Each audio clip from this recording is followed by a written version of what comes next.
Noong grade 7 ako, may crush ako sa isang grade 8. Tahimik lang yun, yung tipong titig lang sa malayo, ngiti pag nagkakasalubong sa hallway, ganun lang. Ilang taon nang lumipas, nagkita ulit kami nung pareho na kaming 18. Parang tadhana, kasi sa dami ng tao, nagtagpo kami ulit. Naglakas loob akong hingin ang number niya. Nag-date kami nung summer na yun. Pero pagkatapos noon, umalis ako para mag-college. Unti-unti kaming nawala ng komunikasyon. Unti-unti lang nawala at nagkalayo. Nabalitaan ko na lang, nagkaanak siya ng dalawa.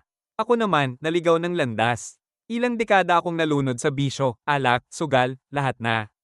Pero nung 44 na ako, 2 taon nang di umiinom, bigla siyang nag-message. Akala ko hindi na kami magkakaroon ng kahit anong koneksyon ulit. Palagi ko siyang inisip bilang the one that got away. Pero lagi kong sinasabi sa sarili ko na siguro mas mabuti siyang wala ako kasi sirang-sira ako noon. Pero ngayong binabago ko na ang buhay ko. Handa na akong lumaban. At siya naman, 10 taon nang hiwalay sa ama ng mga anak niya. Hindi madali ang pinagdadaanan niya, pero napakatatag niya. Ngayon, 15 years na kaming kasal. Masaya, tahimik, buo. May bahay kami, 2 aso, at isang anak na babae na palaging masayahin, maliban na lang paggutom o antok. Palagi niya akong sinasama sa mga kalokohan niya, kaya lagi akong abala. Pero hindi ako nagrereklamo. Hindi ko alam kung anong ginawa ko para maranasan to, pero sobrang nagpapasalamat ako. Mahal ako ng asawa ko. Mahal ako ng anak ko.